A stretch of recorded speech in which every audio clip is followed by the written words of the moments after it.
This is a book I really like that I would highly recommend if you haven't read it before.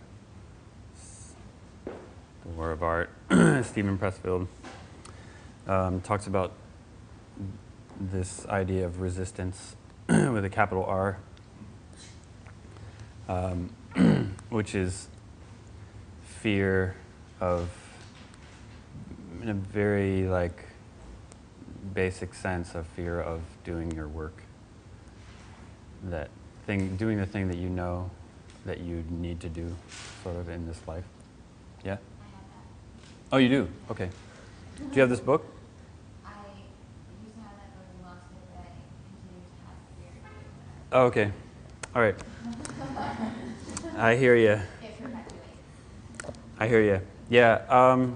And just since you said that, it reminds me of an actor, Henry Fonda. I think maybe he mentions in this book. Henry Fonda had that fear until his death, basically. I guess into his 70s, he was still throwing up before every performance. So I think maybe the fear doesn't go away, but we just get better at dealing with it. And in my own experience, labeling it is really helpful. Just saying, oh, that's just resistance, and then just go on and you do. Hopefully, you do you do your work, your creative work, that you're all sort of been blessed to have in this life, and that we need to do because people are counting on us to be the pioneers of our culture. So the first thing I want to do is let's do a quick meditation.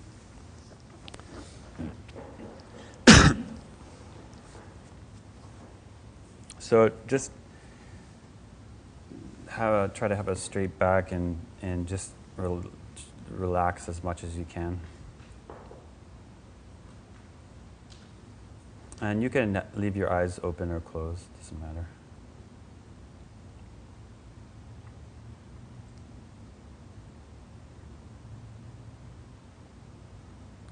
And just become really aware of everything around you and inside of you.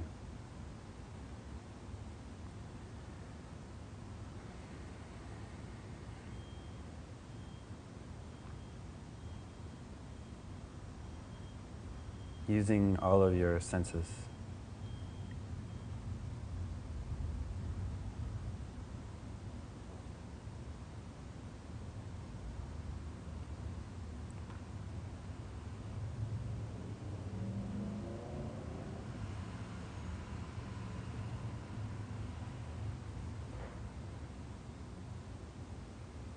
Now, double that. Become twice as aware as you did previously, as you were just a minute ago.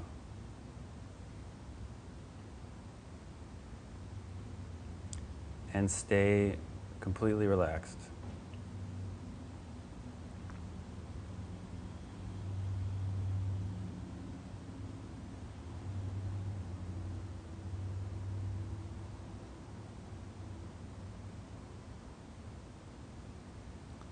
And let your awareness expand into the whole room.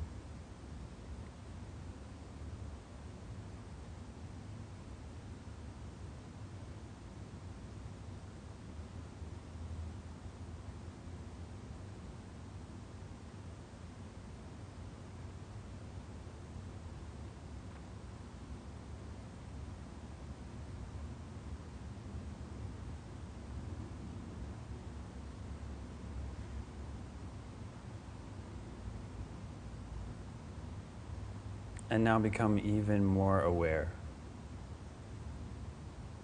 of yourself and the whole room together.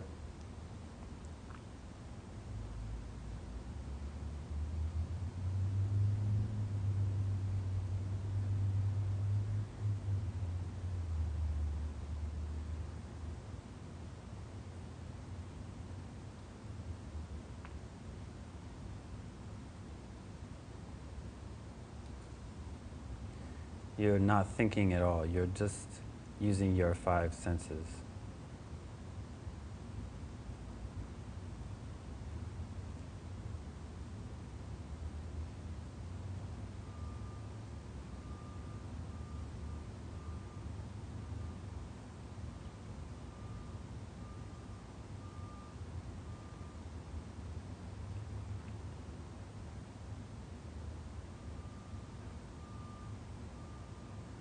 You're completely aware of all of the space, all of the air that surrounds your body.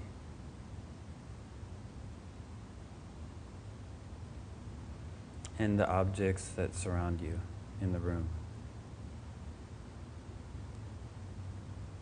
And the space beyond those objects, in between those objects.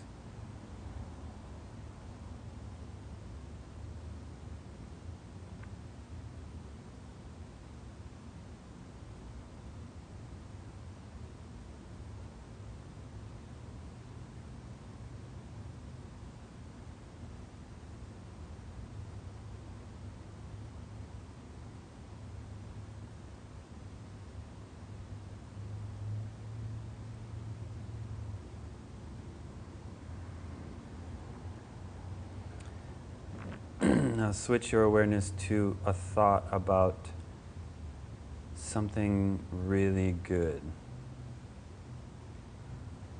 Some experience you had in the past that was just like totally, completely divine.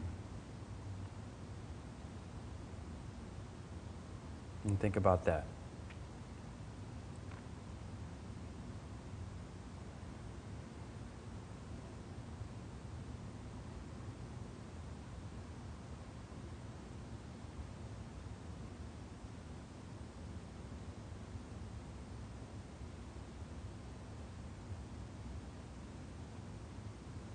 And then go back to your awareness of the room and of your body. And drop that thought.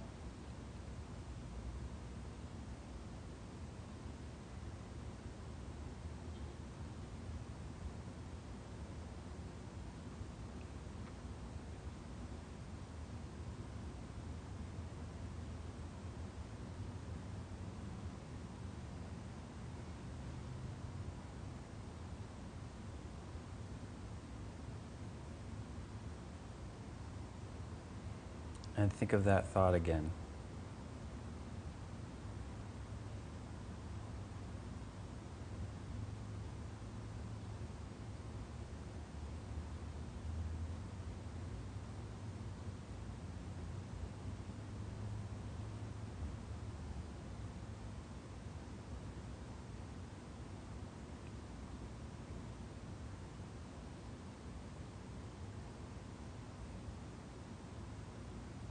And now go back to your awareness of the room and your body.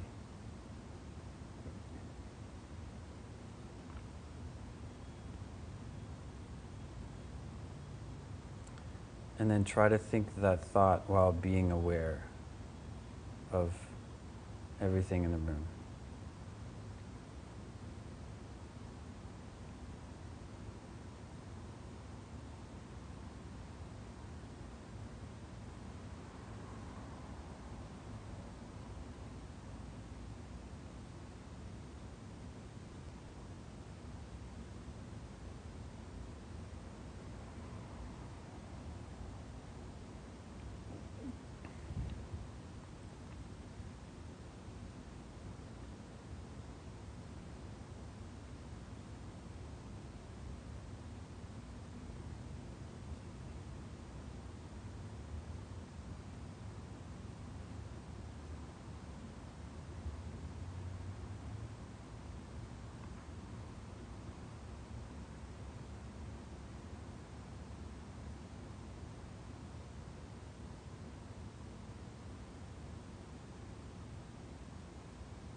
And very slowly start to wiggle your fingers and toes. And slowly open your eyes. Come back into the room.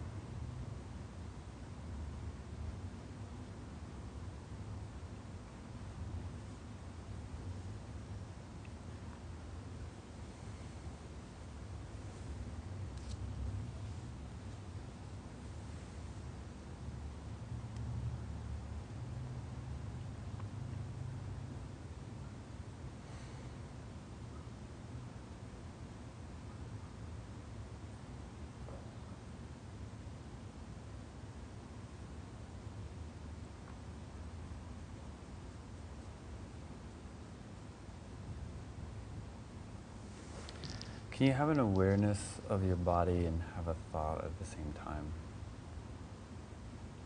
No? Anybody say yes? You can. What's it like?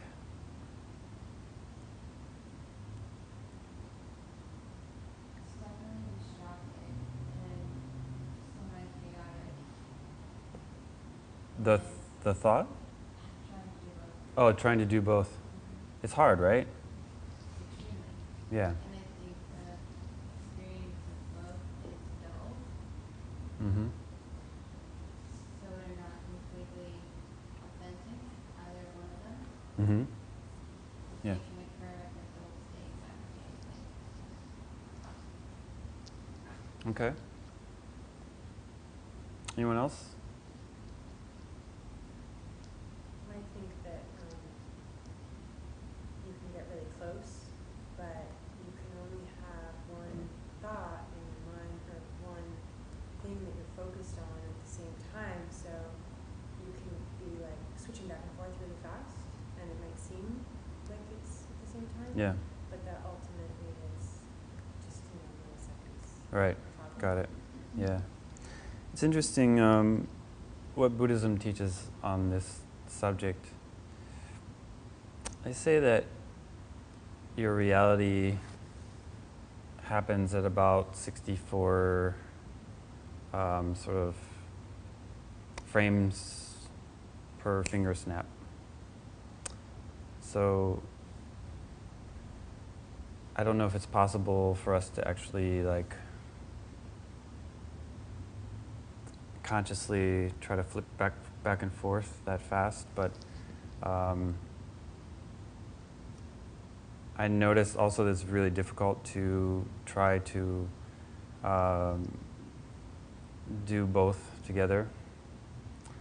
But what the teachings say is that you can only focus, like you're saying, you can only focus on one thing at a time, and there's a constant flipping back and forth between things. Could be mental images to other mental images, or a mental image to or concept, or some kind of left brain function to a feeling or a sensation. So if those teachings are true, then we're flipping back and forth all the time. I have the same experience where it was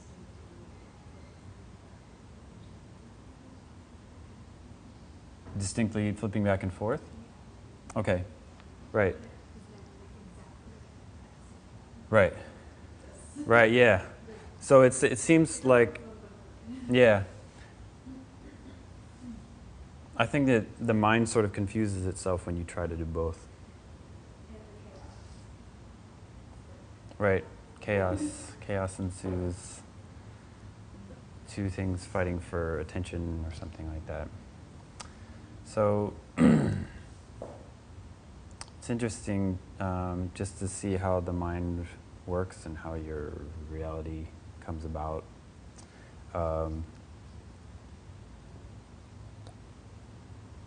And it's important to make the distinction between when you're thinking in it and when you're feeling. because normally we're really not aware of it. So to become aware of that can be a pretty powerful thing for you. So right now we're gonna do a practice of just feeling, or in this case, tasting. So what we're gonna do is, if you guys are into this idea, is we're gonna do the felt sense exercise where you don your blindfold, and then I'm gonna come around and I'm gonna hand you something, and you can't look at what I give you. So, but before we do that, I have to make sure that no one has any food allergies or anything that's gonna, like, it's so awful to them that they're gonna, like, throw up or something. So raise your hand if you have any sort of, like, allergy to any food. All right, so I promise you that everything I give you is entirely edible. So, so let's do that, and I'm gonna walk you through it as, so after I hand it to you, just hold it in your hand, no looking, and then I'm gonna walk you through this little exercise. Sound all right? Okay, everyone cool with that? Brian, you cool with that?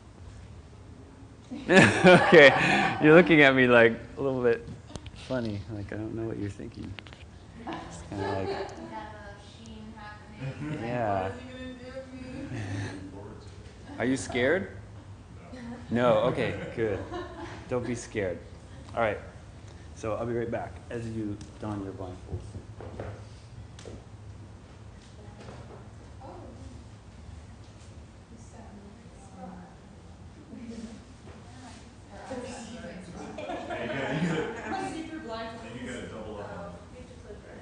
Play the game. I have this a lot, but yeah.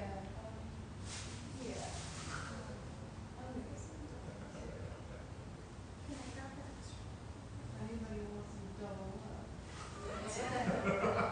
You want it? Oh my gosh. Doubles? Yes, please. I'm gonna challenge myself to a week of blindness.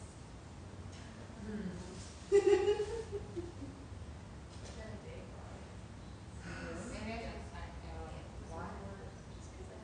It's just like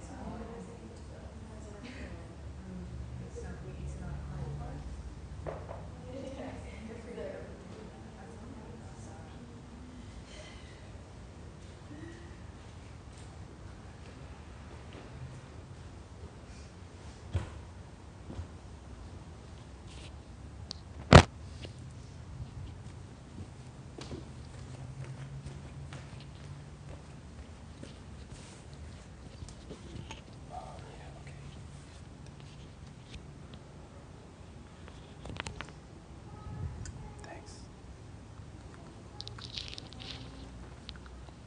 Can you help me put it on?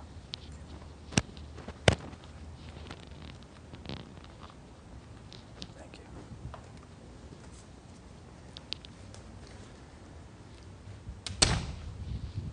All right. Everyone good? Good to go? Can't see anything? There you go.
So,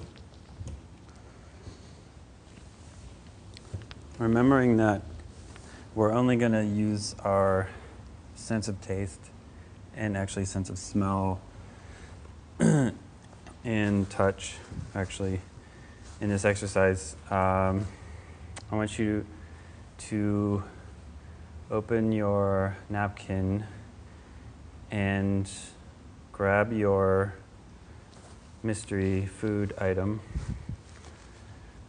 and put it up to your nose. Just smell it and just experience that smell.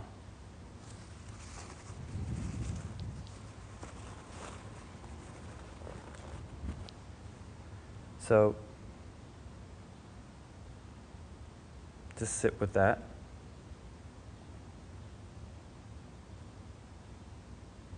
And if you have a thought about it, just acknowledge that and let the thought go and go back to smelling it.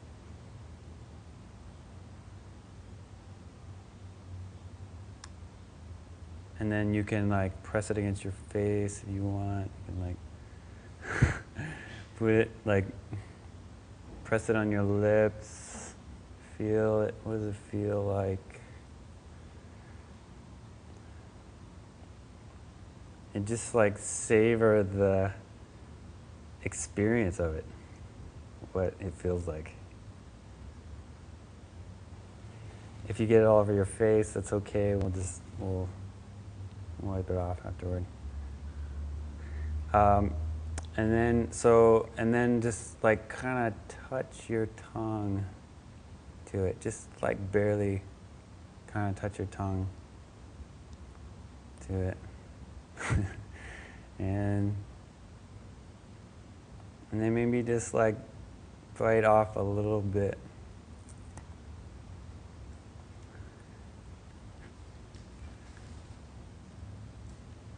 And then what does that taste like? Like what is the actual direct experience of that taste without thinking about it? Without trying to figure it out. Just the experience of it.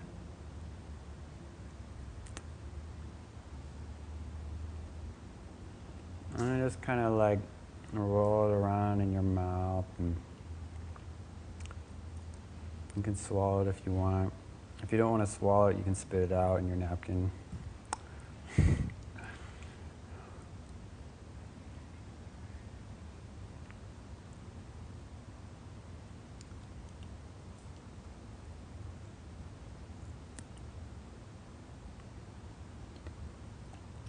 And do that again. Do it one more time.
So,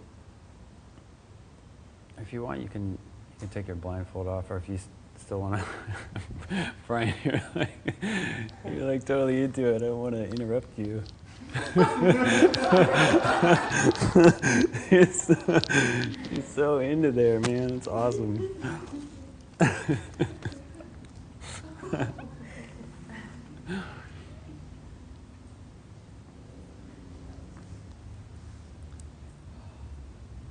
So did anyone figure it out like immediately, like to have a thought sense about what it was? Yeah, you did. I had a thought sense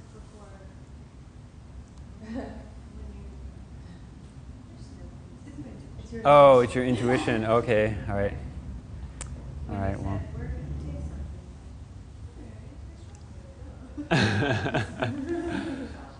Did you have chocolate? What? Something really boring? How come I got chocolate? Because I knew it, because I willed it. Maybe yours get. Yeah, I love appetizing bright fruit. I really feel that. That one was really good. Wait, good. That was one of my favorite parts when I was tasting this and then I heard a crunch. Yeah. I think Brian had a cookie. A wafer? Oh, a chip or something?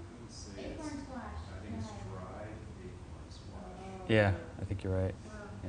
Yeah, I'm not totally sure, but. It was a coconut chocolate truffle and then I made it into dirt. You made it into dirt.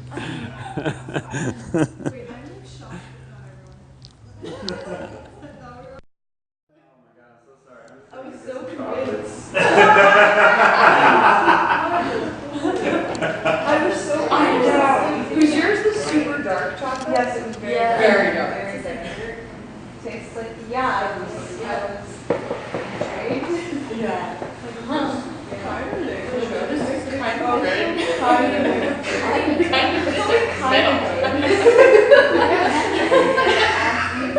This has no flavor and no fragrance whatsoever. I got Play-Doh. That's how mine was. Doesn't smell like anything. It tastes like anything. Just because you guys are good sports, I'm pass this around. I wanted Play-Doh. Just kidding. Flavorless, fragrantless fruit. Yes. So what was the general, like what was your experience about not knowing what it was or if you figured it out, like going along with it and trying to get the direct experience of it? Was that like? Mine was interesting because the smell, I knew what it was immediately. Like I knew it was a chocolate coconut truffle, whatever those are called. Right. Okay. But then I was like, okay, let it go. And then I tasted it, and it was quite unpleasant. Like normally I'd be like, yeah, I want that if I saw it.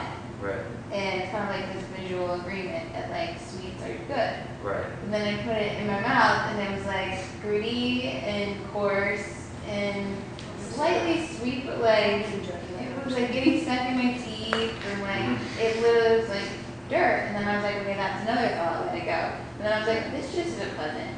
But if I was stuck in the woods and eating it, I'd be like, okay, I'm fine. So yeah, chocolate when I was saying. Yeah.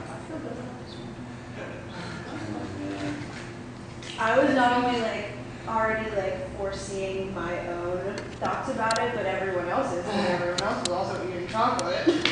I'm like, oh, they must be thinking this.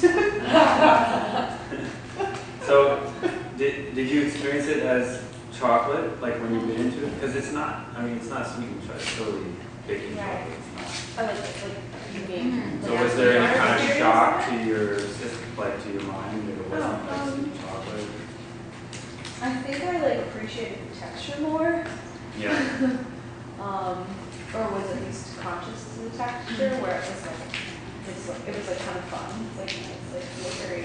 Yeah. Where normally if it's like melting your fingers or it's annoying. Yeah. I just want to eat it. It's like melting me. But its texture was kind of fun, I guess. Yeah. Yeah. Didn't taste it. I wasn't trying to define it at all because I couldn't figure it out. I wasn't trying to, but it tasted just like how it smelled. And there were just two things, a little bit of spice and dry. And that's exactly what I experienced. And I still didn't figure it out because I would never be able to figure it out. Oh, okay. Okay. What was it? What did you have? Similar to what it would just be dried something. Right, so it's full sometime. Right. It was spicy. Yeah, knowing that I had chocolate, it was like impossible to put that out of my mind. Okay. You know, once I had certain things come out of my mind, like melting and, you know, not very good chocolate, and it's like really hard to get past that. Right. I didn't know what it was until I tasted it. And when you said get it all, it's okay if you get it all over your face. I thought it was a piece of charcoal at one point. And I went, okay. And then I went, wait, that's not right because you said it was edible. So I still had all of these thoughts going on about, I thought, you know, the color. I pictured what the color was, even though it was definitely brown and maybe it was some sort of obscure nut that was bendable or something.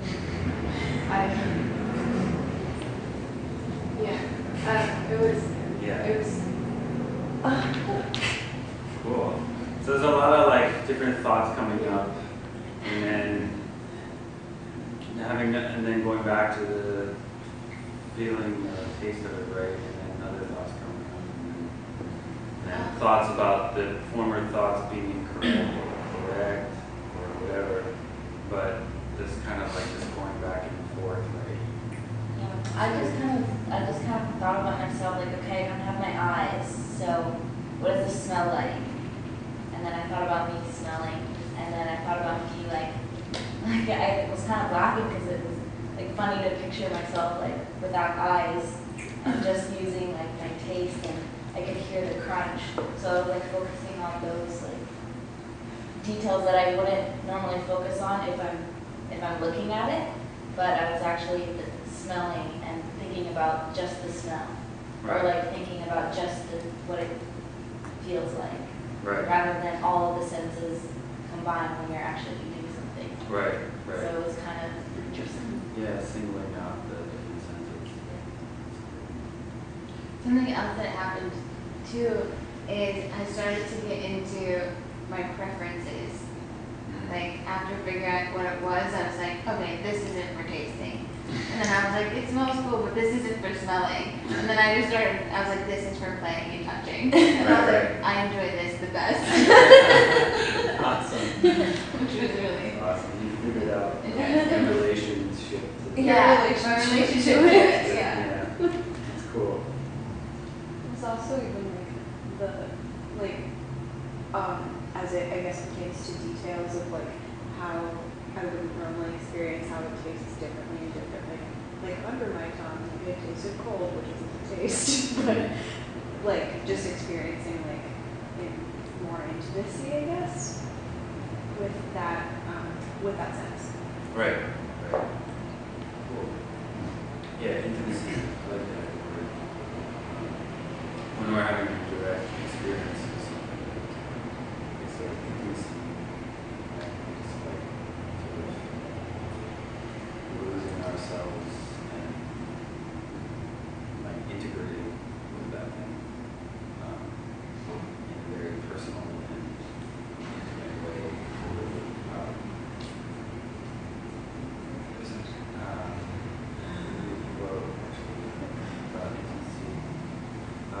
That I heard enlightenment is intimacy with all things. That reminds me of that quote. So At the same time. what's that? I don't think so. I mean, possibly, but I don't think so. So we're gonna do this next exercise is gonna be a brush and ink exercise.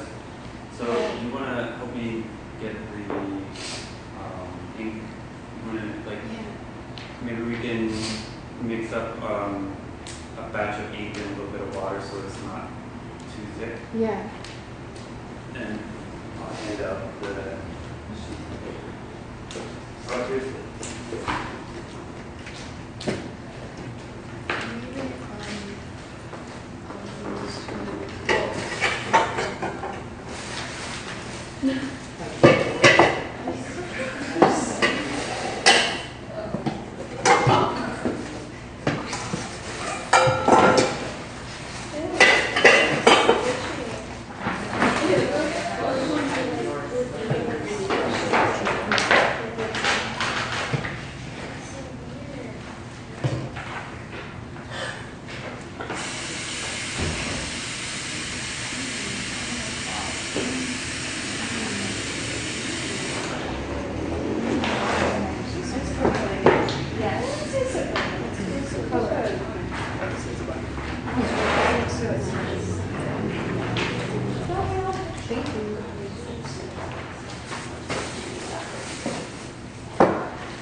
I have yeah. And then it's turning purple, but Purple. well, it says black, but I put the water in it. But I can use this one or one of these and change it. Yeah, can we do that? Yeah, no problem. Is this too thin or? No. Okay, great. That's a good. Okay, I'll try it. Could be, a little bit thinner than that. Okay, great.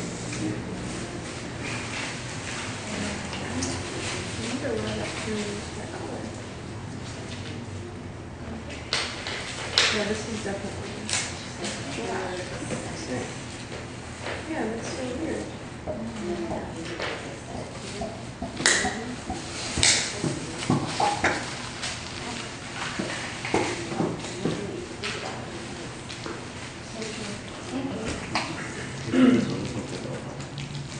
Well, this should be enough. Oh. That's interesting how you see it being Yeah.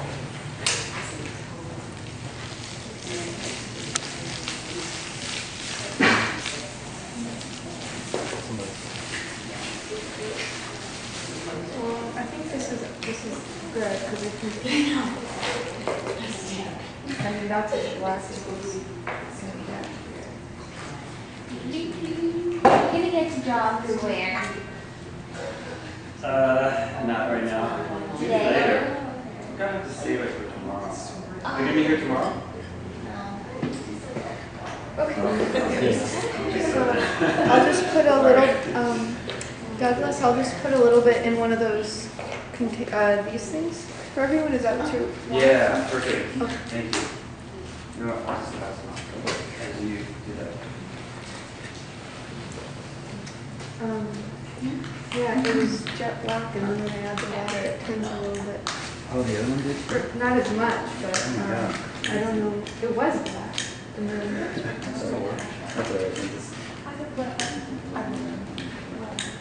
Yeah, that's very good. Okay, good.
Some more sheets that you can put underneath with the floors, so we don't get on the floor.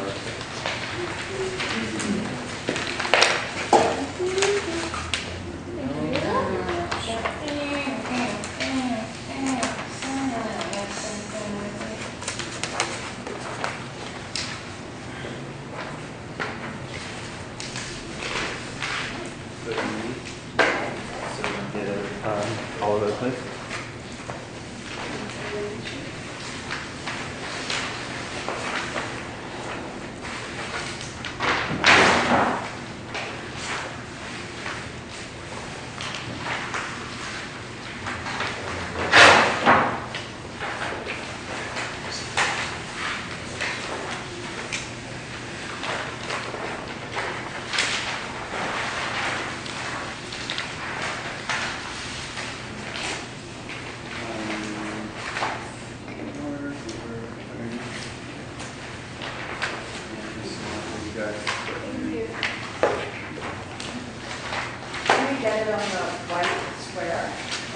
Try not to, if possible.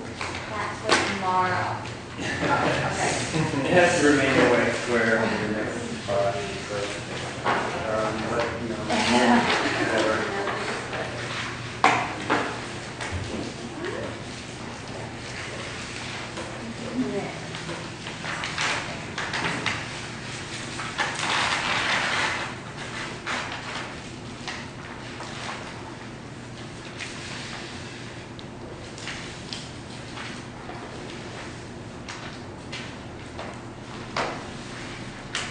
So this is exercise. What we're going to do is, we talked about intuition before, so whatever our idea of intuition is, we're going to do that. We're going to use our intuition to make marks on the paper. So instead of using the term intuition, we'll just say drawing with the felt sense, or painting with the just your felt sense. But intuition, because you're gonna dip your brush in the ink. You're gonna put it at the top of your paper, maybe on the top left. But actually, no, just go in the center. And then you're going to take a deep breath. And then as you start breathing out, you're going to go down very slowly, like this, as you're breathing out. And then you're going to let your higher intuition, or the sort of your sixth sense, I guess, guide you to where the brush wants to go as it's going down the page. Does that make sense? So there's no thinking about where you think you want the brush to go. There's only where the brush wants to go. Okay? So, in other words, you're letting it happen. You're getting completely out of the way, and you're just letting it go through you. Like, so your breath is sort of mimicking what the brush is doing. You breathe in, and as you breathe out, your breath is going out, and the ink is coming out of the brush at the same time. And so, wherever it goes, just follow the brush, where the brush wants to go. Okay? What's that? No. So, and if you run out of breath, then you just stop where you are like this, and you take another deep breath. And then you slowly let the breath out as you're slowly moving the brush. And then if you get to the bottom, just stop and then, get more ink and go back to the top. So the breath is really important. In traditional Zen Buddhist calligraphy, they always do the breath is going out as you are doing whatever mark with the brush. So an expression from here and an expression from here at the same time. So it's like all just like the breath is enabling the process to happen. And also it's a lot harder to think when you're focused on breathing out. So the thoughts are just going to kind of vanish, and you're just going to be in this like state of meditation or something, where you're just focusing on how the brush feels, and against the paper, and your body, your whole body, your arm, and the breath coming out. And the breath is coming out from here. It's not coming from here, it's coming from down here. Does that make sense? So it's your center, so you're staying very centered the whole time. So you're kind of like, if you want to talk about toggling, you're going back and forth from your center to the feeling of the brush and where the brush wants to go as you're breathing out. So there's a lot of things to consider, but once you do it like a few times, you'll get the hang of it. And then once you do it a few times, you get used to it, then try it with your eyes closed and see what happens then with your eyes shut. Okay? All right, let's try it. Quick question. You were saying that your two focuses should be on your, like, in your center, like in your navel? Yeah, like your hara. And then other is just on the brush? Yeah, so what you're feeling is in your hand, you're feeling your hand is feeling like the brush against the paper. So you're just feeling like what that feels like. Okay. Yeah, and then the brush will just tell you where it wants to go. Cool. All right.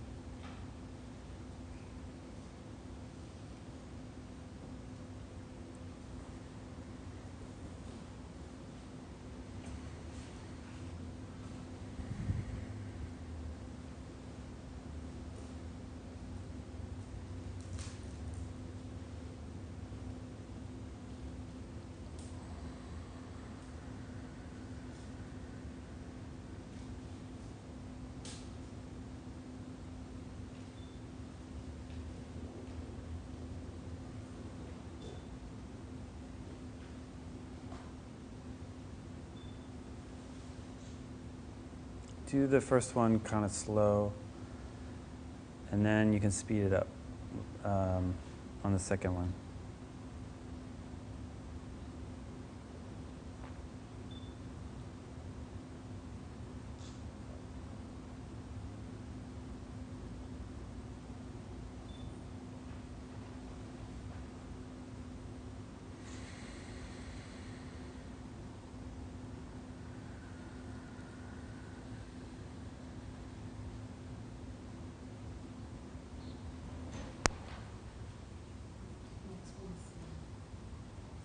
What's that? Yeah, you can do it all. You can do like 10 of them on the same page.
Now, if you haven't already, close your eyes.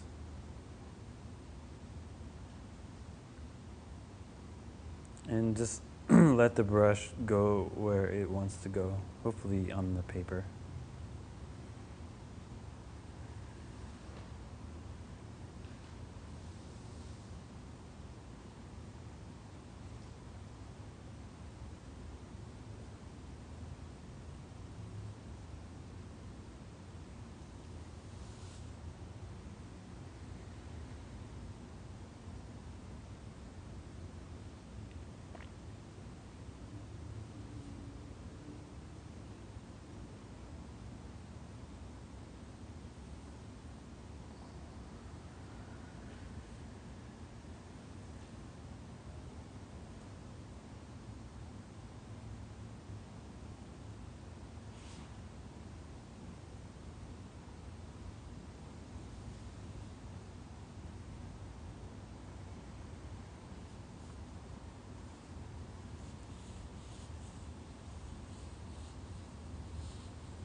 Okay, so we'll wrap it up in like 2 minutes.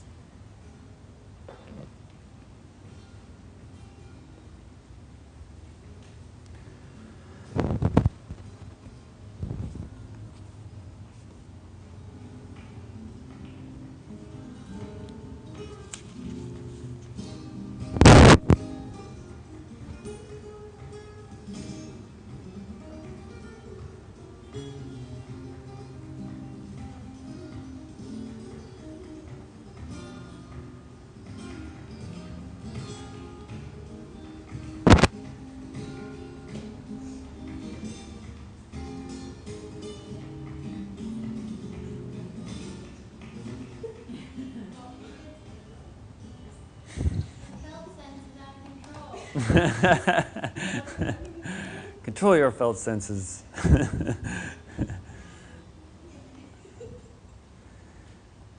All right. I really like this quote. I just wanted to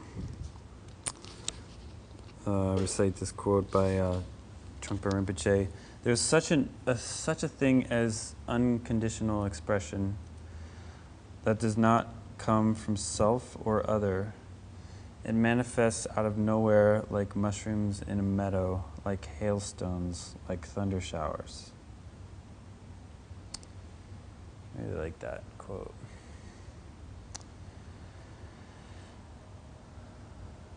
So, in order to have access to this unconditional expression, we need to go to the place where it comes from, which is the square one, is beginner's mind, which is the state without thoughts, when you're totally in your body and you're just letting go of everything, like you guys just did. So there's another exercise that I really like to follow up this one. I also like this Pema Chodron quote, "You are the sky, everything else is just the weather." It's kind of like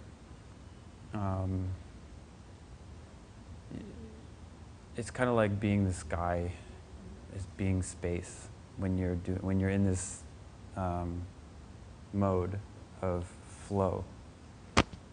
You don't have any attachments to form. You're just letting the form go wherever it needs to go through you. So the second exercise I wanted to do is what I like to call the line of compassion. And I'll just tell you a little bit about that before we do it. So the line of compassion is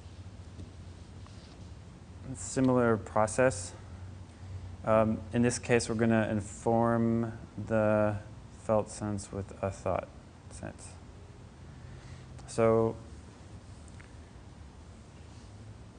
it's a really kind of beautiful exercise to do. And what you want to start out with is a thought about someone really important in your life. And you can think of someone like in the past, someone that died and you're in the hospital with them, and you're like holding their hand on their bed or something like that. And it can be someone that passed away, or it can be someone that's still alive in your life that, you're just, the thought is you're just hanging out with them, and it's a total concern for their well-being, and then out of that, some kind of gratitude, like gratitude for them being in your life and what they gave you. And so it's kind of like the compassion thing, you can do them as separate lines, like a line of compassion, a line of gratitude, or you can do them together as just holding this thought in your mind while you're doing this line. And the line is just a straight line. It's not a curvy line. It's just starting at the top of your page. You can start on the top left, and you do the same thing with your breath. You take a deep breath in, and then you, while you've already been thinking of this thought, you think the thought, and you're breathing out as you're having this sense of gratitude or this sense of compassion. So you're kind of toggling back and forth between the thought and the felt sense of what the brush feels like in your hand. And so you're like infusing the felt sense with the thought of the compassion that you have for this person or the gratitude. So just give it a shot, and then if you have any questions, just let me know. But it's really just about holding a thought and then feeling what that thought feels like in the body. You know what I mean? So you're affecting what you're feeling by that thought of gratitude or compassion for this person who's done all this, like your mother, for instance, or your father, someone who's done like incredible amount of things for you in your life, and you're just like, thank you, for everything you've done. So just try that and see what happens.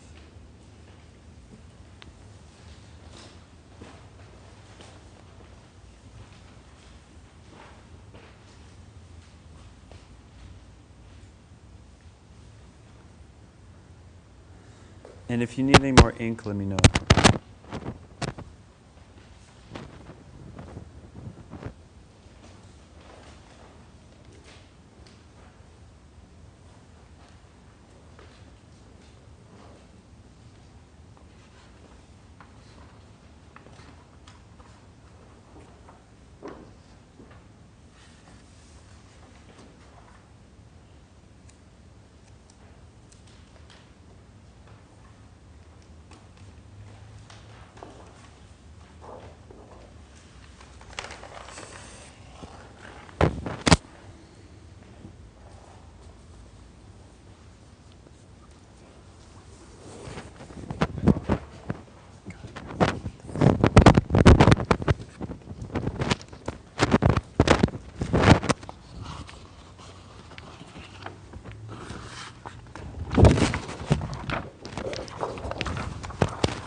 You could switch to another, thinking about someone else on another line. Mix it up however you want to do it.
So let's give it a couple more minutes.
So while you guys are finishing up, if you have any questions or comments about what we just did and the exercise before that, or anything from today, we can do that in like the next 10 minutes.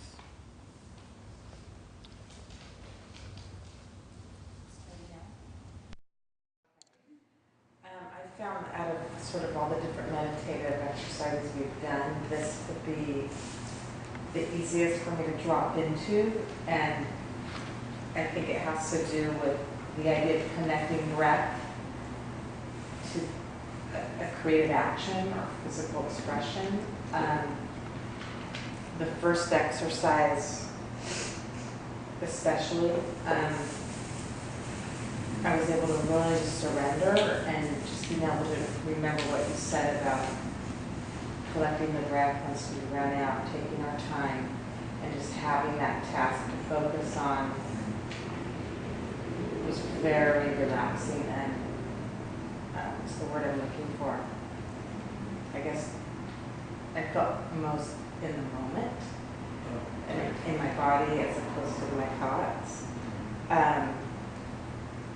The second part, also I was just trying to get physically comfortable, so I kind of had to do a modification. Yeah. So I moved up here. Mm-hmm. And once I got physically comfortable, I was able to have that same experience, but adding compassion and gratitude to a person. And this idea of just taking my time and letting that be enough, and letting the breath be enough. And just, I loved it. It was like, all the other times my mind just went so many places, mm-hmm. and for some reason this allowed me to stay really present. Great. Fantastic. Thank you. Yeah. Anyone else? I experienced my left hand to be more free than my right hand, if that makes sense. Like, Yeah. Do you normally use your I'm normally right-handed. Right-handed? So I feel like when I was doing it with my right hand, it was like, I know how to do this. Almost, it had a voice, like, I know how to do it right. And my left hand was like way more like whimsical. Yeah. And that was, That's interesting. Yeah, that reminds me when I first started doing Zen Calligraphy. I'm left-handed, but the tradition in Japan is right-handed. Everyone's right-handed. In Japan, left-handed is like totally faux pas, literally faux pas. And so he's like, no, you have to use your right hand. I was like, no, I'm not. I'm using the left. That's what I paint with. That's what I would do. He's like, no, you're not. You're using your right hand. So So after about a week of like fighting with him, I finally tried my right hand. And it was really hard, but I like kind of later figured out that, oh, actually this, like it's, because it's untrained, like you're saying, it's a lot more free, and just like, yeah, it was easier in the long run just to use my right hand, because I was learning a new thing. It was like, sort of like beginner's mind, or beginner's luck or something. Oh, yeah. It's untrained, so it's just, it doesn't have any preconceptions. This hand is like free of thinking it knows how to paint or something, you know what I mean? So, This is like the young pup, and this is the old dog. yeah. Yeah, the old dog just doesn't learn new tricks. Bring it on. So, yeah, I think that's really interesting. Yeah. Anyone else? Yeah. Sure. Towards the end, it was probably my third to last stroke. I just kind of realized finally that this, well, first of all, I really was looking at this, I think you were saying that gratitude or compassion were thoughts, but and I could see how there were thoughts about the person I was directing, but I felt like I could take the person and all of that sort of out of it and have a feeling of gratitude. Right. Or a feeling of compassion that didn't have thoughts attached to it. Yeah, right. And so I was sort of toggling between that, because I wasn't exactly sure what I was supposed to be doing. I was toggling between that, the thoughts, and then the feeling in my hands. Yeah. And when I started really feeling the feeling of the brush and the stroke against the paper, it was very sensual, and it kind of brought this intimacy up for me. And then towards the end, I realized that this person that I was, this feeling that I was feeling, and also the person that I was feeling about, that this line was that, and that, like, I was just thinking about how you were saying, art is a lie that points to the truth. And so it wasn't, I just kind of realized, like, this line, even though it's just a black line on paper, and there's nothing particularly telling about it if someone else were to look at it, but it holds that experience for me, and I don't know what someone else would experience when looking at it, but I had that direct experience of, like, kind of realizing, wow, what this is about, and that I can transmit this passion into a line. Yeah. Really good observation. A couple of things, comments that I have about that is, when you were doing this exercise, maybe I didn't quite explain it enough. So you're having a thought, but then you're infusing your felt sense with your thought, and that, as we talked about before, brings up an emotion. So you're going back and forth between the thought and the felt, and then because of that, you have what we call an emotion or a feeling. You understand? You're so infusing the thought of the person with the felt sense of the brush. You're infusing the felt sense, whatever you're feeling with the brush, with the thought. So the thought informs the felt sense. So we're kind of doing what we call the natural way of felt before thought. We're doing it backwards. We're informing the felt with the thought. So in order to have another experience of, instead of just feeling the brush on the paper, we're switching it around, so we have a different sensation, and we can bring up emotions and feelings that we wouldn't have had otherwise. Do you know what I mean? I think so. So it's it's just a way to look at how our mind works, how we inform our felt senses with our thought senses, and that we have the choice to do that. We have the option to do that at any point. Like we were saying at one point, I think, if you want to, you have a sensation in your body, you can think about it any way you want because you have free will. So, like if you have a pain in your body, you can say, well, that's just like sunshine trying to escape, you know? And that's why I'm having this pain in my body, because I have this big ball of like sunlight in there. Sometimes I do that when because I have a pain in my chest a lot of times, and I imagine it as like this little like sun in there that's trying to get out, but it can't get out. So it puts a whole different spin on what you're experiencing, and it turns it into something that's like really great instead of something that's not so great. So we can direct our experience based on what we're infusing our felt sense with our thought sense. What we're directing. We're the directors of how we want it to go. It's interesting because in that example that you're giving, there's a direct relationship between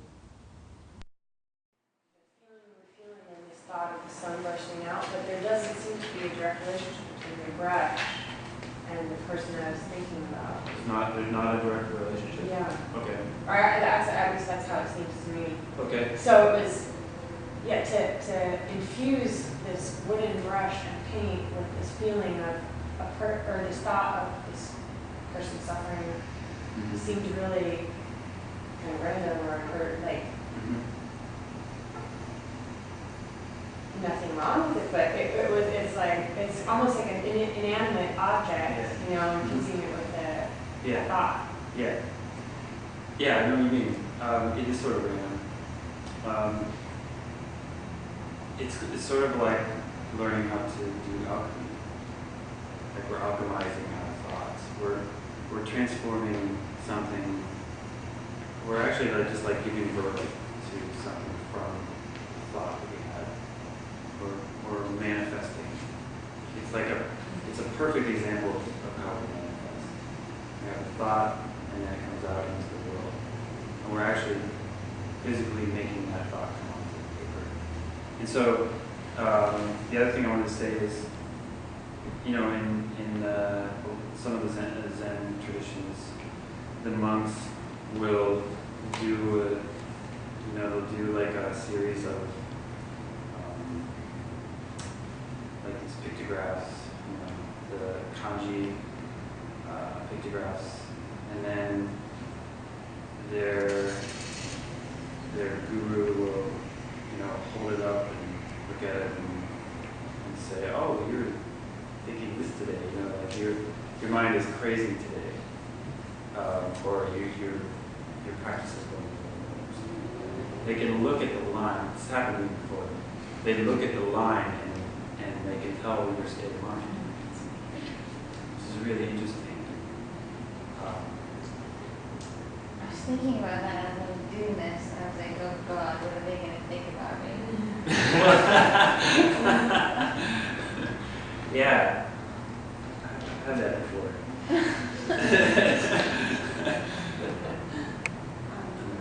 Huh?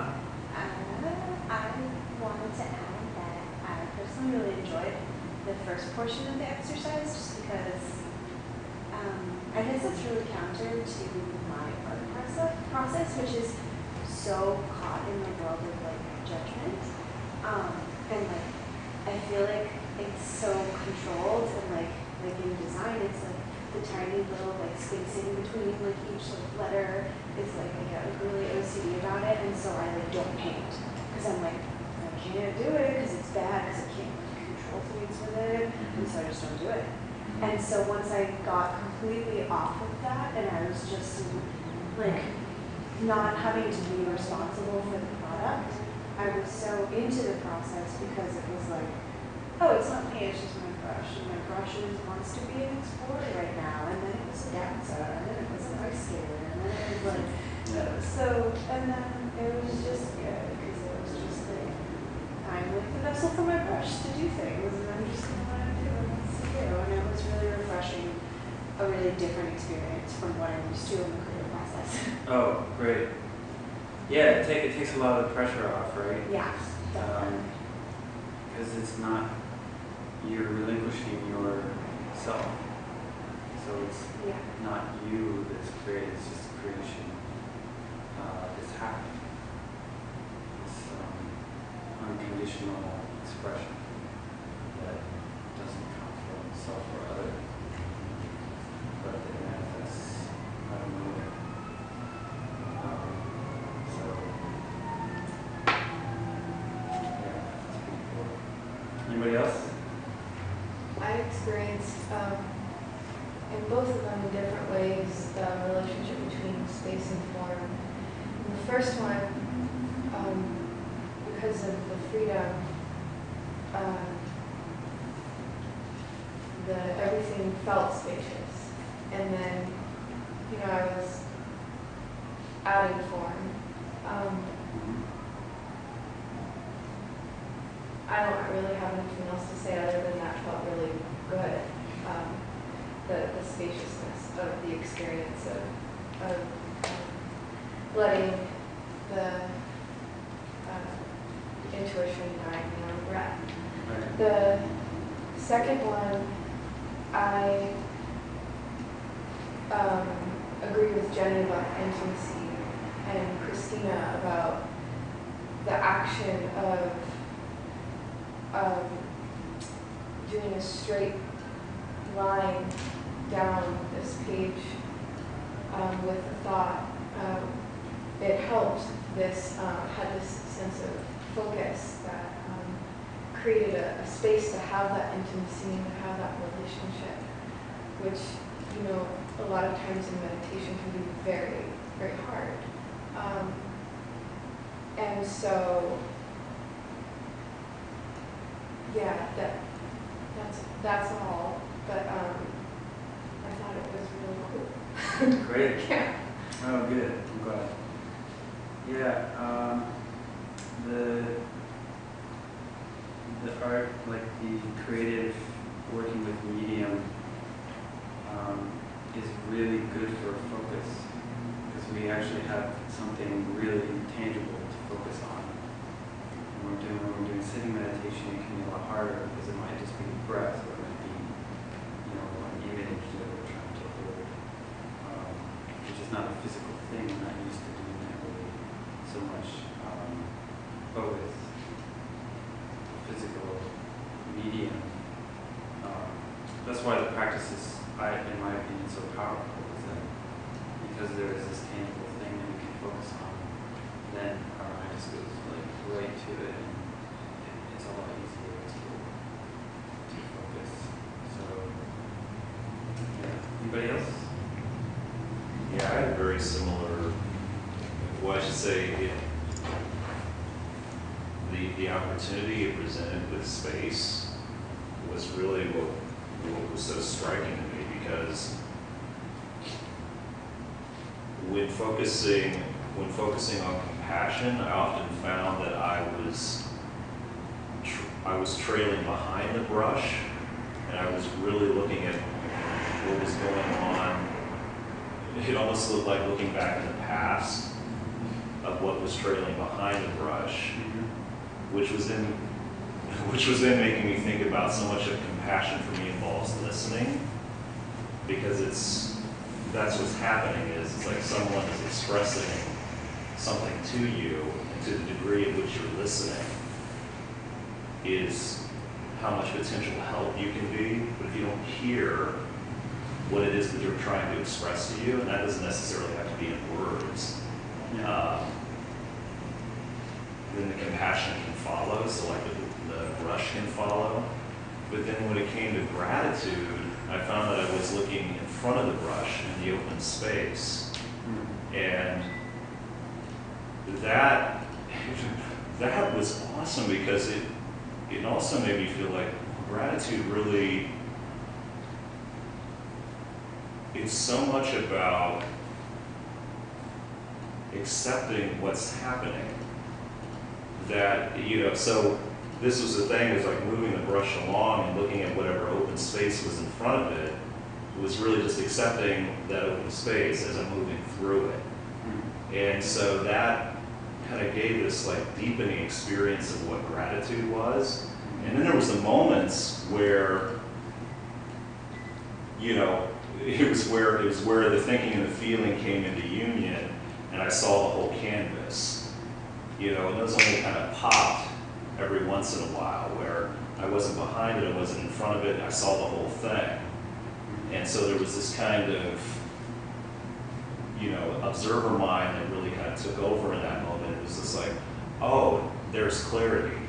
You can see all this movement, you can see space and stillness. It's like the whole field was right there. And then it would track back into whatever, you know, compassion or gratitude. Right. But that all was in relation to the space, and just seeing how it was shifting. Yeah. Based on that focal point. Cool. Nice. Yeah, that's great.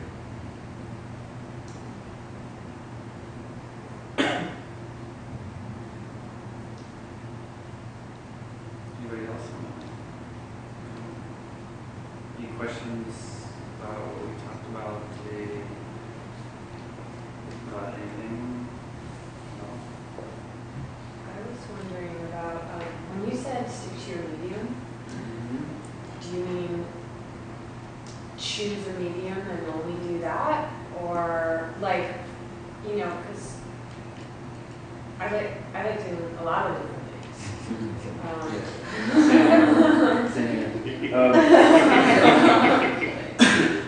Well, I mean, I think it's important to actually follow at least one medium like until you can master it. And you know, you can do all these other things. Like I do a lot of things, probably to the detriment of mastering them.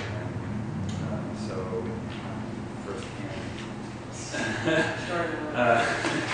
account of that, but there are things that I've done where I felt like I've mastered them because I've done it over and over again. At least some modicum of mastery.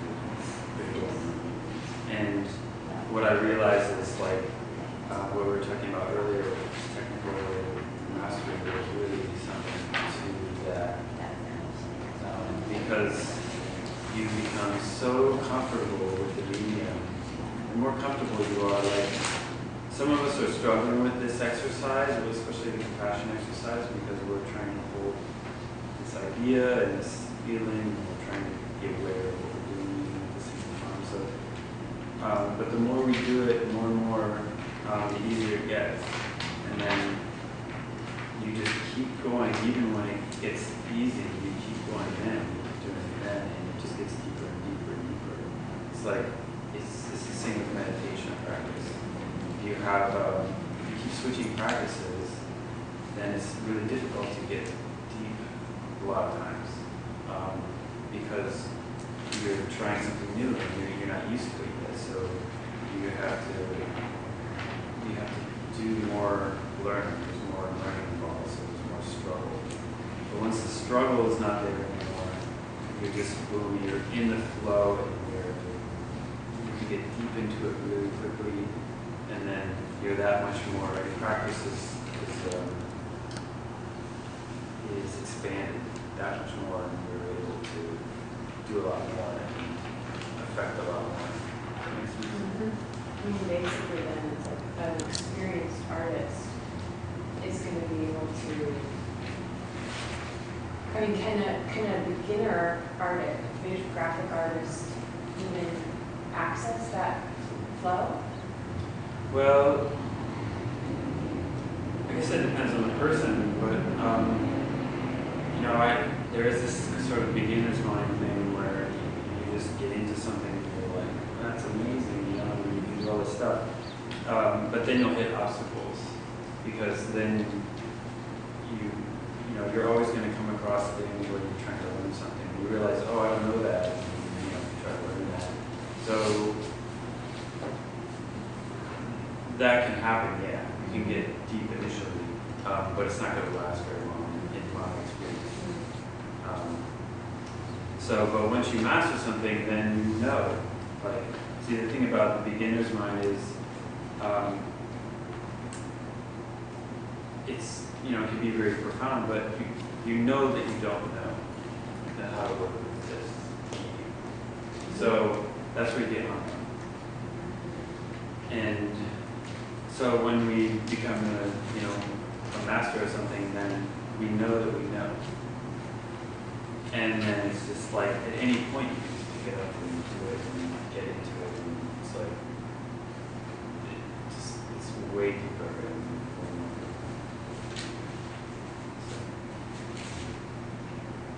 That's my experience. I have a question. Sure. My understanding of Dharma is that it is doing the right thing for the right reasons. It's about mastery, in a sense, that it is, at its nature, about doing well, doing the right things well for the right reasons. Yeah. And so, is that how that connects? Is that the connection? Am I understanding that? Correctly? The connection for This idea of mastering something, Oh, the practice. well- That to be dharmic in the creative process is to take something and to do it as it should be done. yeah. Do So it the right yeah. way. Is that, Yeah. am I understanding that correctly, or is I- that? well, I think we're talking about two different things. Okay. Like I think you're Right. talking about mastery of a medium. But I think you're talking about the intention behind what we're doing, which is the Dharma part of Dharma art is also something that we have to master, like you're saying. And probably more important than anything. But they all go together, because they're all, your thoughts and your words and your actions are all going together, and everything that you're doing is, you don't just do Dharma, you don't just do Purpose, all doing things together. So can you give me your definition of Dharma as it relates to art? Sure. Yeah, reality, truth, the truth of what is right here, right now, what is right in front of us that we don't normally see. So the practice with Dharma art is getting how to get to the truth. We're practicing getting to direct perception of everything that we come in contact with. So then we imbue that wisdom practice or practice of focus, like shamatha, one point, single point concentration, and vipassana, which is like wisdom practice, seeing things as they really are. So all of that becomes a part of your creative process. It is the creative process. And so really when we're in the flow, we're doing that automatically. That is the flow is Dharma. It's the Tao. It's meditation. So there really is once you get down to it, there's no real distinction. It's just being present and fully aware of what we're doing. Okay. And then doing that as the creative process. You can't truly make art or truly create things without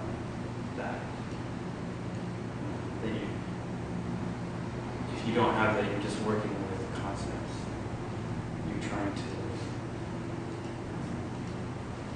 project your ideas of things onto things. It just doesn't work. It's difficult, and the results are not good at all. And it's just a kind of waste of time. So knowing what we know about the Dharma, it makes things a lot easier and a lot more pleasant and more fun, and you can enjoy the process because it's about the process. It's not about what the end product is. And then like these lines are so beautiful. Look at them. You know, the product that comes out of that state of mind of being in contact with the truth, with the moment, and being in direct contact with things. What comes out of that is something so incredibly beautiful. It's like you can't deny that it was done with that state of mind in that, while in that process. So the product is basically just it's meditation and action. And it's experiencing reality as it is, as truth. So, and that's what the being resultant enables.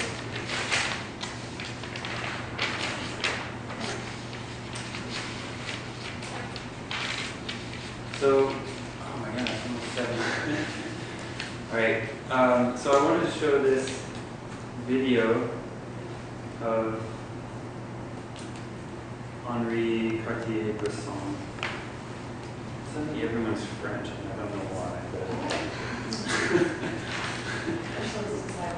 What's that? Ursulia? Oh, funny. Yeah, Ursulia, the French New Yorker. Awesome. So, Henri Cartier-Bresson was French 20th century French photographer. He was the father of photojournalism, and he kind of mastered candid photography. So he was like a street photographer.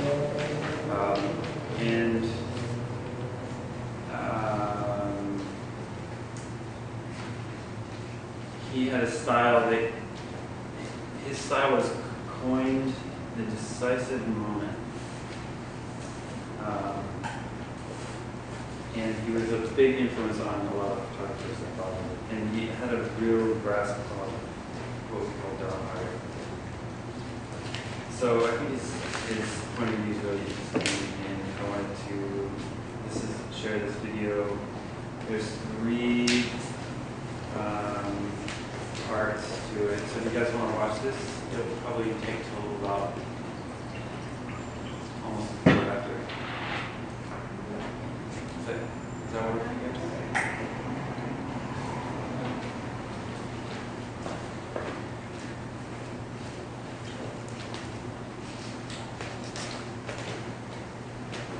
So let's see how this works.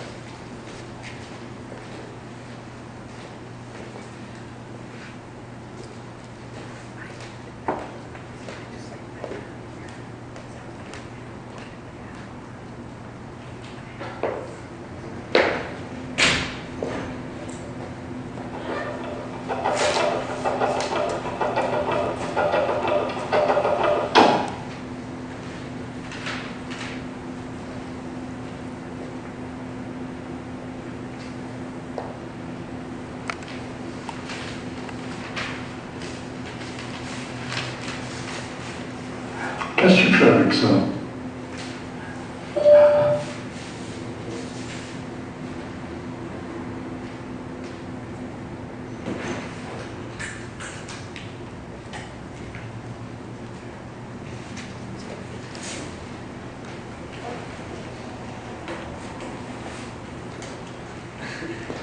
Right, let me check my hand.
Mais les gens ne regardent pas. Les trois quarts des gens ne regardent pas, ils appuient. Ils identifient. Mais le regard qui perce le sens de ça, très peu. Et qu'est-ce qui perce le regard? Il y a un point d'interrogation.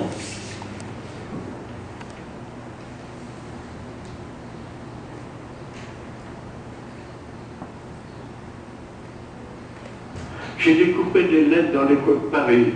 Je me souviens quand j'étais gosse, et j'ai collé ces lettres sur une grande glace en bois doré. Et ça fait le mot « D'où vient l'argent ?» Et j'avais 14 ans, je crois. Là, dans la mémoire, à la maison. Et mon père, quand il a vu ça, mais Henri, mais tu as des sœurs. Je n'ai pas compris du tout pourquoi il me disait ça. Henri, mais tu as des sœurs. Ma mère militait pour la fermeture des bordels. Les conversations chez ma mère sont plus passionnantes que dans le salon. Ah oui, vous lui disiez ça? Oui. Ah, mon chéri, si tu avais un bon confesseur dominicain, tu ne serais pas là. J'ai jamais eu de confesseur dominicain. Je me confessais plutôt celui des bordels. Avec Pierre Josse et tous mes copains.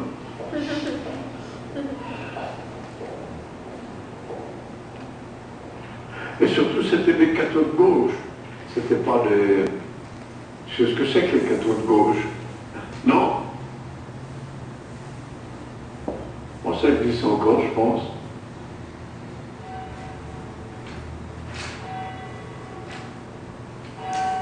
C'est de là que je sortais, quoi.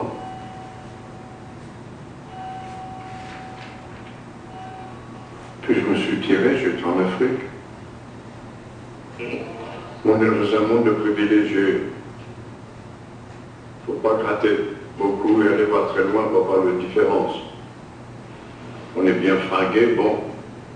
Il faut mettre ça au service de quelque chose auquel on croit. On peut être vieillard et révolté.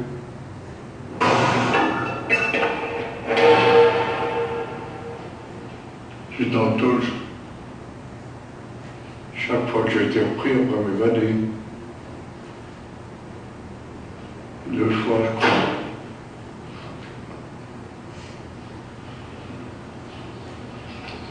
On faisait 15 jours de cellule, 3 mois de compagnie disciplinaire, avant de retourner en commando.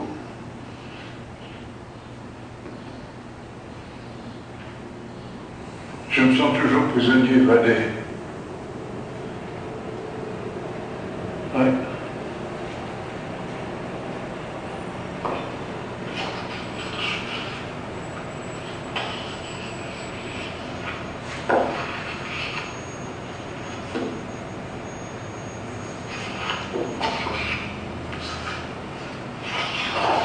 C'est Fleury Mérogis.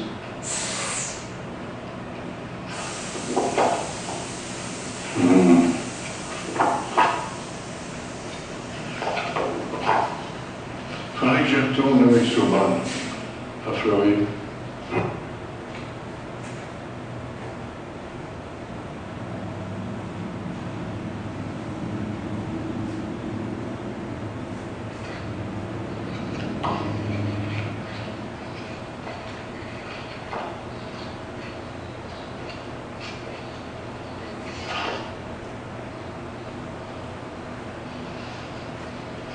Ça, j'ai pris à travers les...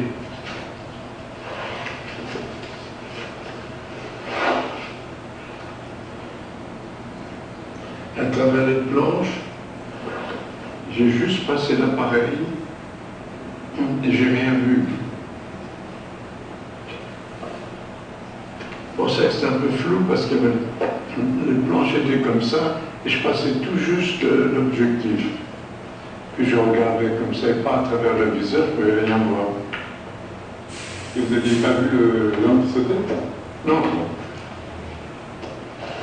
C'est un coup de chance alors. Hein. Non, mais c'est tout le temps la chance, il n'y a que ça. Il n'y a que la chance qui compte.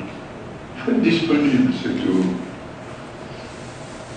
Il ne faut pas vouloir, c'est comme les rapports entre ça et ça. Bon, c'est le hasard. Quand on veut, on n'obtient rien. Il ne faut pas vouloir.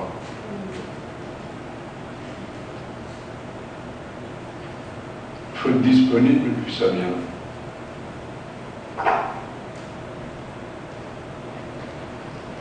Mais là, c'est la géométrie. C'est tout le cas. Il ne faut pas y penser, mais tout de même là-bas, c'est la géométrie. La divine proportion. Intuitivement, je sais où ça tourne. Et ça, je ne peux rien dire de plus. C'est le rite plastique. 1618, 3, 1416. C'est le nombre d'or. Et ça, on sait où il tombe, le nombre d'or. Il y a des compas qui vous le disent, mais c'est l'œil. C'est la forme plus que la lumière. La forme prime. Lumière, c'est comme un parfum.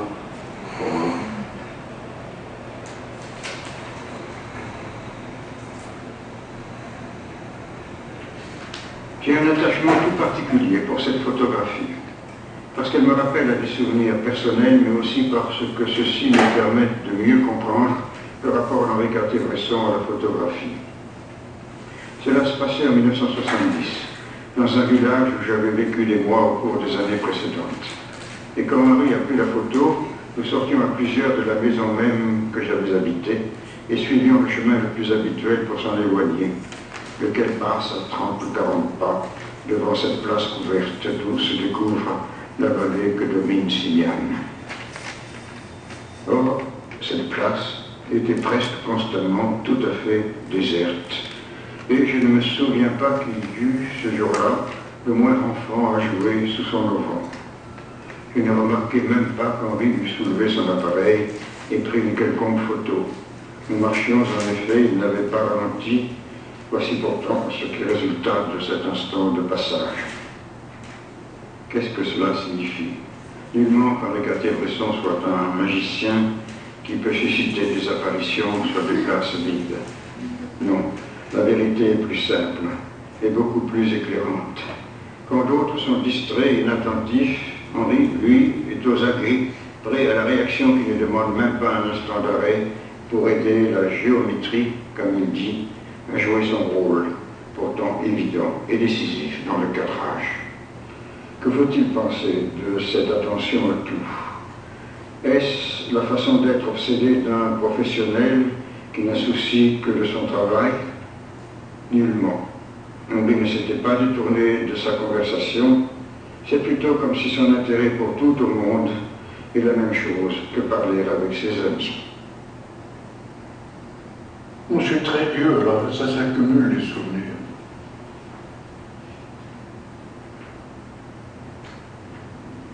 Le plus récent sur l'âge, plus le reste s'estompe.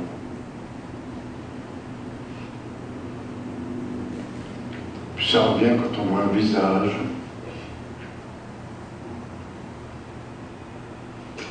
Tout ça me revient avec une précision. C'était écrit « Entrer sans frapper ».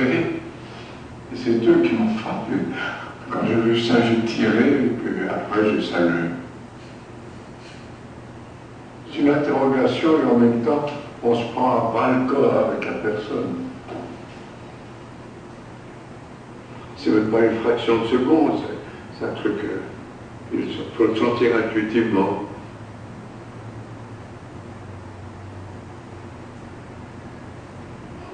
La sensibilité, l'intuition,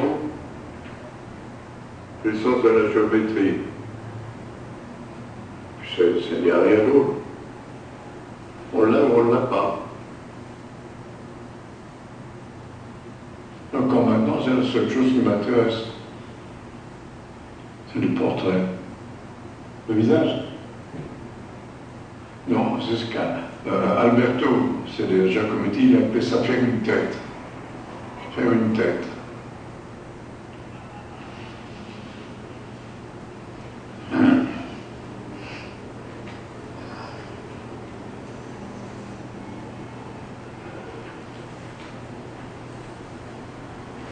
C'est la merveille, Giacometti. L'intelligence,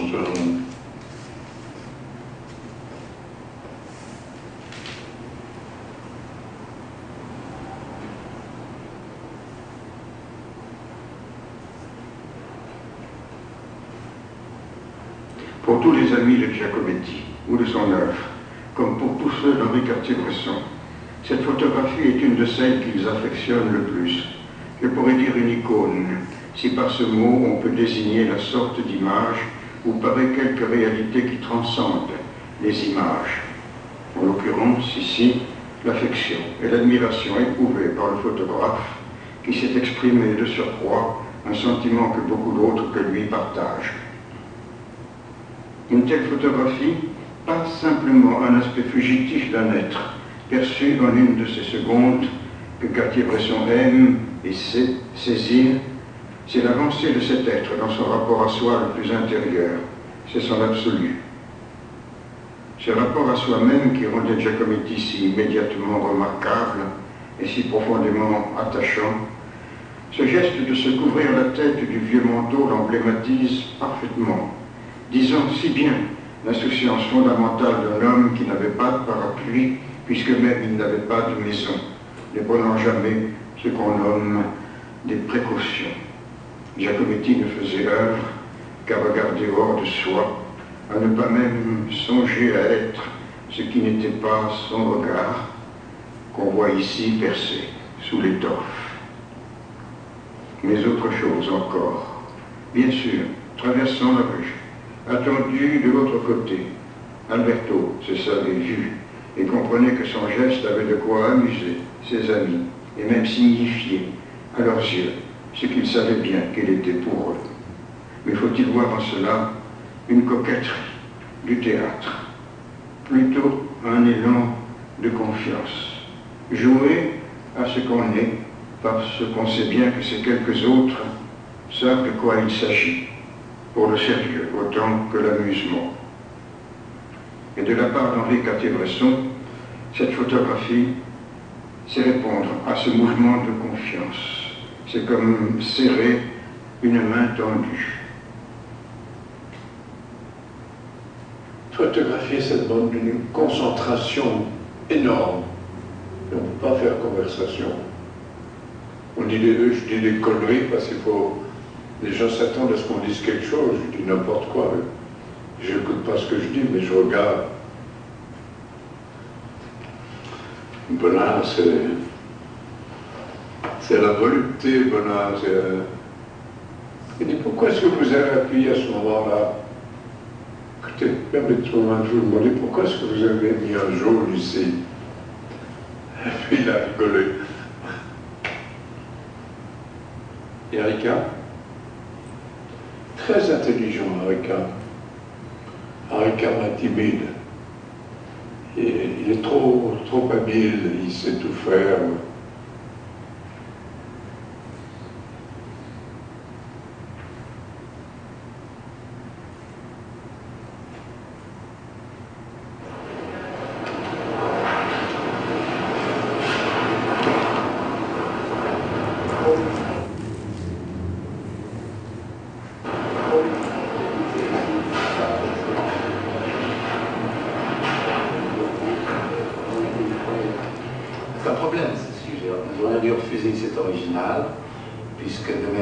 Savions que le tirage précédent était meilleur, c'est-à-dire plus complet, plus plein, plus intéressant, plus vif, plus dans ce que l'on espère toujours faire avec les photographies de Cartier-Bresson, c'est-à-dire pas quelque chose d'écrasé, de lourd, mais quelque chose de vif, de pointu, comme il est, lui, comme il se comporte dans la vie. C'est ça qu'on essaye de dire, parce qu'il faut une certaine interprétation, d'accord, mais il ne faut pas modifier ce que l'on reçoit. Par contre, il faut savoir, avec beaucoup de complicité, interpréter, finaliser un sujet qui nous convient parfaitement et puis qui nous plaise.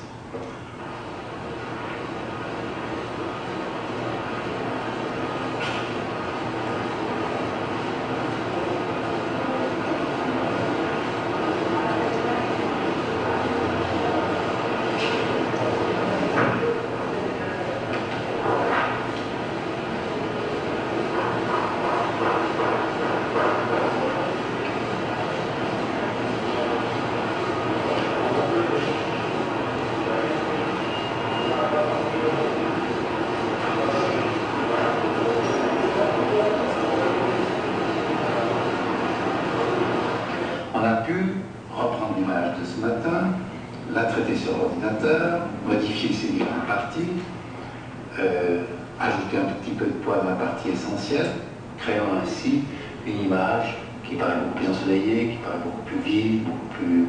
Il y a une dynamique là qui n'a pas du tout dans le tirage original. Ce léger poids souligne même. Absolument. Et même donne du sens à la fuite de la petite fille. Moi je trouve ça vraiment tout à fait satisfaisant. Très bien. C'est avec ça. Je vais faire un paraphe. Super, super. Merci.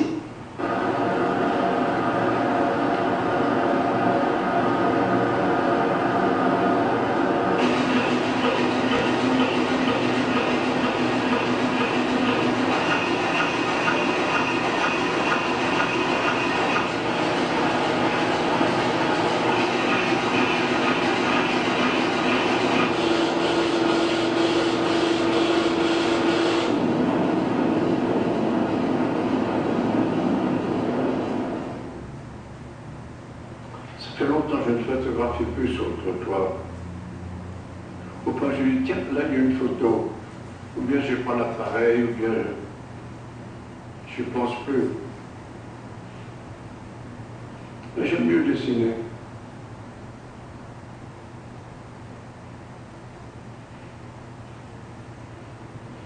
Oui, il y a un moment, il faut arrêter. Reprendre respiration, il faut vivre, quoi. C'est l'essentiel. Parce que vous-même, vous avez changé, en fait. C'est peut-être aussi un rapport au monde, un rapport au temps, ou... Probablement. Se remettre en question, il ne faut pas... Le célèbre photographe, tu sais, c'est dangereux. C'est les palmes académiques. On ne compare pas, ce sont deux choses différentes. Mais la base, tout de même, c'est le regard, le transcrire. Pour moi, le dessin, c'est la moindre graffiti à un sens. Quand un dessin, on sent quand ça suffit, pas aller plus loin. Après, on va gâcher, on va noircir, ça va. Il y a toujours une limite. C'est d'avoir le sens de la limite quand il faut arrêter. Quand on a dit la chose, après, on piétine, c'est l'amour, c'est plus simple.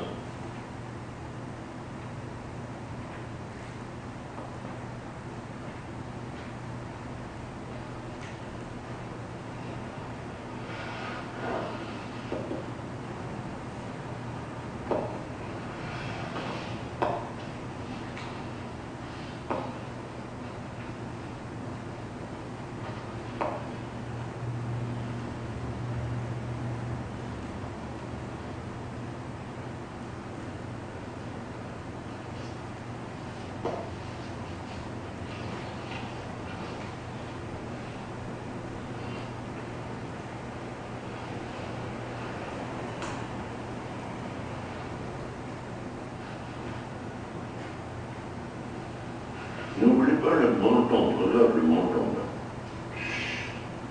Regarde le menton comme ça. C'est un crâne en pointe. Oh merde, maintenant j'ai le crâne à pointe, je ne sais pas quoi. Je ne veux pas changer maintenant, s'il faut pas. Mais tu sais quoi, fais mes moustaches sombres. Parce que le moustache ont blanchi il n'y a pas longtemps. Il y a longtemps que je suis connu. Tu connais son moustache? Non, sa moustache, tu ne pouvais pas me connaître parce que c'était une fois dans ma vie quand j'ai rasé une moustache. Une seule fois. Et immédiatement, j'ai acheté des faux. Parce que je me sentais nu, quoi.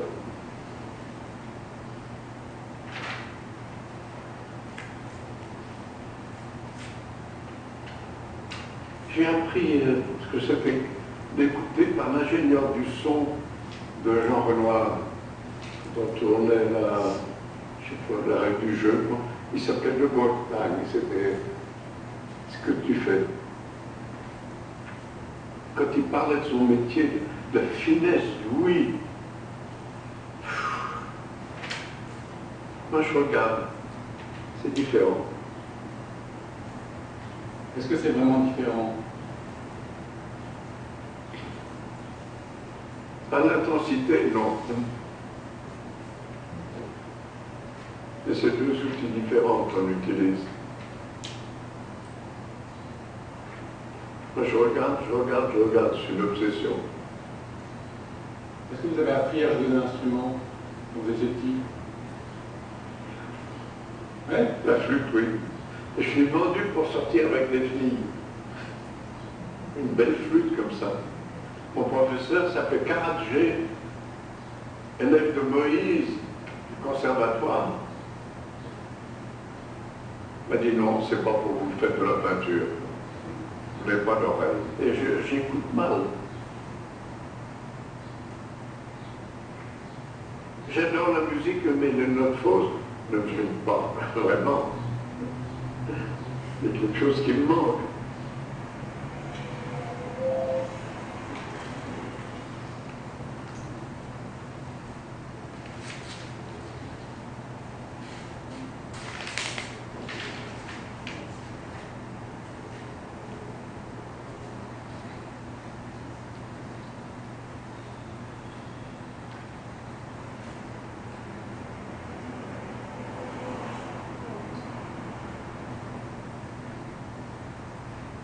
You guys okay? I'm just going to, there's a part 4, but I can't find it, so we're just going to go part 5. This is, I stopped for.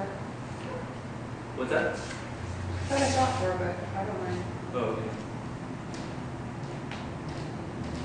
Let me look for it.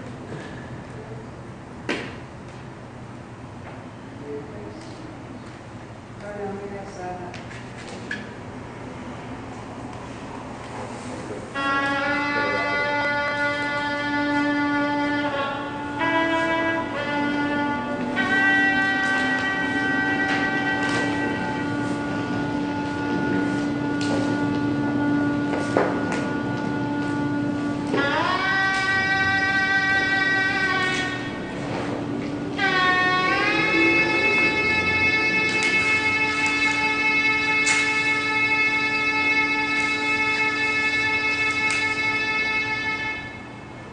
Mais j'ai été marqué par le monde oriental.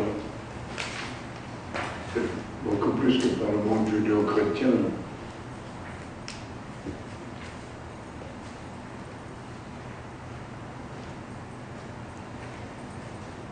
L'idée de péché, tout ça, c'est un truc qui m'échappe.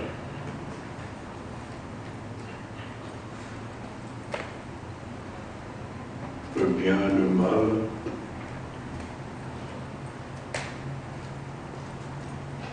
Donc pour finir, c'est le bouddhisme qui m'a marqué. Le bouddhisme, c'est pas une religion, c'est une science de l'esprit.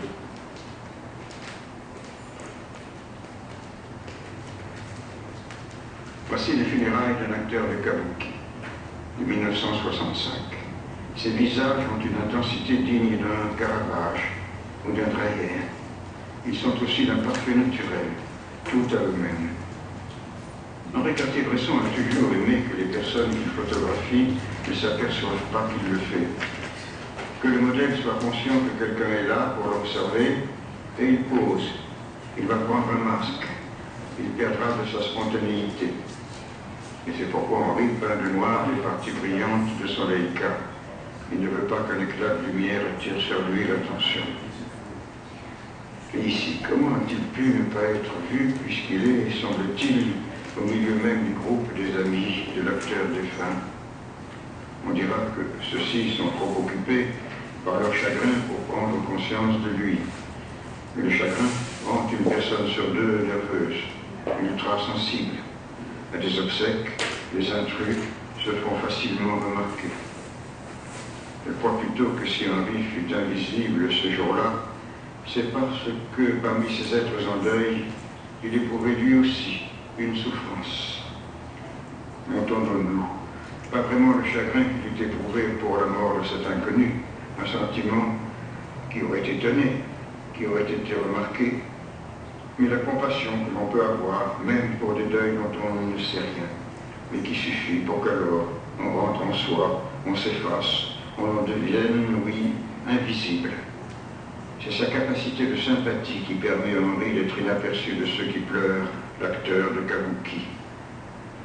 Et qu'on ne nous dise pas qu'il avait à la main son instrument de travail, un objet dont on peut redouter la curiosité indiscrète, car cet appareil, nous savons qu'il est autant que sa main, une part de son corps, ou, pour dire mieux, de son âme. Henri, c'est la collection de Minuit. Ils ont donné ça. Alors non, elle existe à Houston. Cette même collection existe à Osaka, au Japon, et au Vienney, à Londres, Ah oui. et ici, à Paris. Je vois que c'est une mauvaise photo. Mais ça, par exemple, n'a jamais été quand même dans le tout premier choix. Moi, j'en sais rien.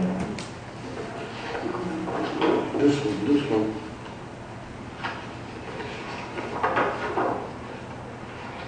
Ça, c'est pas bon. Ça, c'est pas bon. Comment? Ça, c'est pas bon. Non.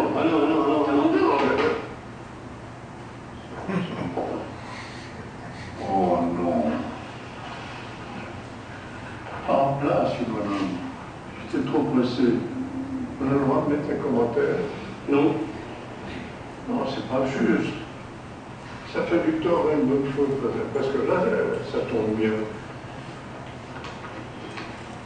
On ne peut pas mettre n'importe quoi ici, on est tout de même à la VN.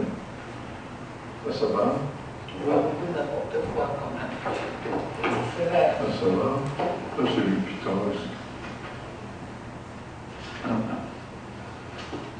Bien fait. Oh. Ça serait bien. Ça va. Ça la peine. Oui. Vous savez ce qu'il dit?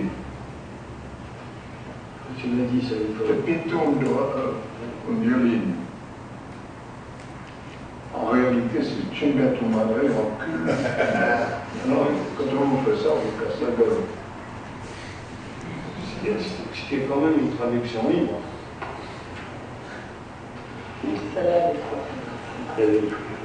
Comment? Elle est bien, celle-là. Celle-là, elle est formidable. Non, ça c'est... Ah, celle-là, je ne connais pas. C'est la cathédrale de Mexico. Non.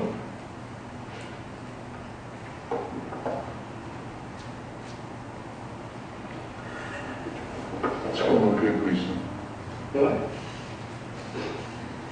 J'avais le pied sur le bûcher et je suis passé à un copain.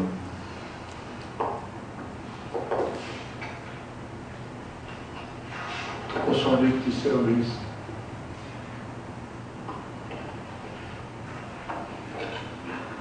Voilà, je suis très honoré que vous ayez ça. Mais les mauvaises, il faut laisser vieillir. Ça, c'est une manière américaine de... Il faut être jeune, dynamique. Merde. Il faut laisser vieillir. Vive la paresse, vive la vieillesse. Il faut être toujours jeune, dynamique, agressif. Toutes les saloperies du monde actuel. Vive Bakounine.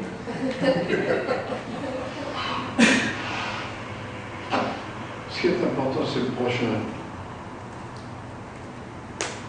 Du passé faisant table rase. De l'avenir, se remet en question. C'est indispensable.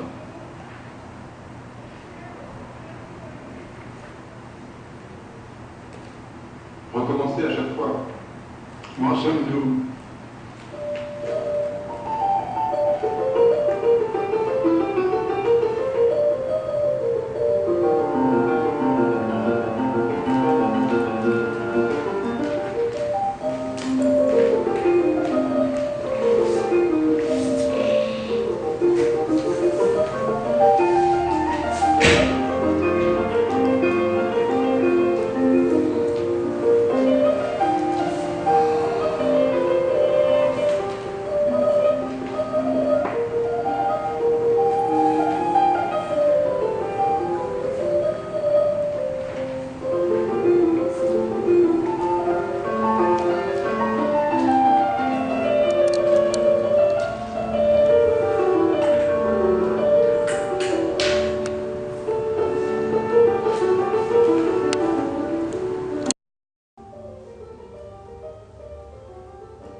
What's that? My bride is outside, but Oh, thank you. Yeah. Thanks for coming. Are you coming tomorrow?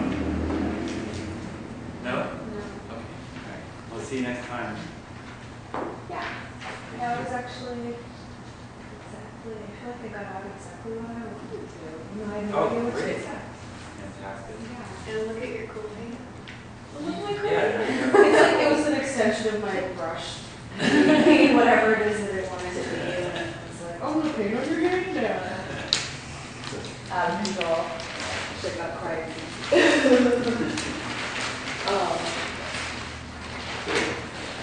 All right. Well, this is the end of the class, and so sorry we went 30 minutes over, but we kind of got started late, so that's my only excuse.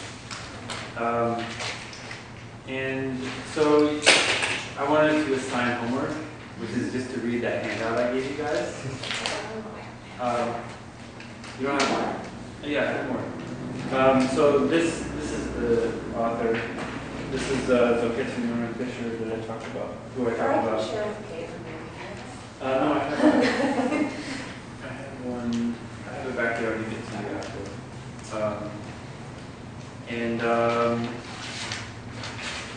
I had the great fortune to study with him when I was in Mexico about 2 years ago, and I learned that he was a really great poet, and also he has a lot of really great things to say about the arts and the Dharma together, and how the arts, he talks about how being a poet helped him get through the rigorous life of a Zen monk and priest. So he has a lot of great things to say that are related to what we were talking about today and last night. So yeah, please read that, and then hopefully I'll see you again tomorrow night, tomorrow afternoon. Yeah. So thanks. All right.